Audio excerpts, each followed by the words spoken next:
مقتل کی گرزم ہر طرف تیار. حضرت ایک سوال یہ ہے کہ امت مسلمہ کو عصر حاضر میں کیا؟ امت مسلمہ کو آج کل جو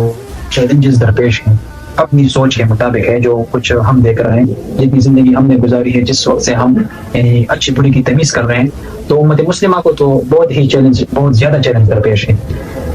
لیکن جو اصل اور مین جو ایک چیلنج ہے وہ آج کل جو ہمارے معاشرے میں جو امت مسلمہ کو خصوصاً درپیش ہے، میں صرف پاکستان کی بات نہیں کر رہا بلکہ پوری امت مسلمہ کی بات کر رہا ہوں، وہ آپس میں باہم اتحاد اور اتفاق ہے. ہمارے مسلمانوں میں باہمی اتحاد اور اتفاق، الفت، محبت، یہ چیزیں ناپید ہے، یہ چیزیں نہیں ہیں. اگر ان چیزوں کو ہم نے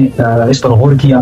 اور اگر ان چیزوں کو ہم نے لازم پکڑا اور ہر طرف سے مسلمان جو سرحدیں ہیں خصوصاً اس پر بھی، اپنے ملکوں میں بھی، اگر مسلمان ایک دوسرے کو مسلمان اپنا بھائی سمجھے اور ایک دوسرے کے حقوق کا خیال کرے اور ایک دوسرے کی دل آزاری سے بچے اور ایک دوسرے پر تہمت لگانے سے بچے اور ایک دوسرے پر جملے کسنے سے بچے، تو ان چیزوں سے پھر آپس میں محبت پیدا ہوگی اور محبت کی وجہ سے قلوب ایک ہوں گے اور قلوب کے ایک ہونے کے بعد پھر اللہ کی مدد اور نصرت آئے گی.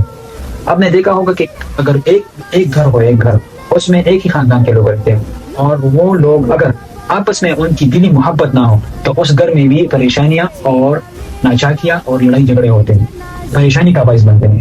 تو یہ باہمی اتحاد اور اتفاق تو ہمیں اللہ حکم دیتا ہے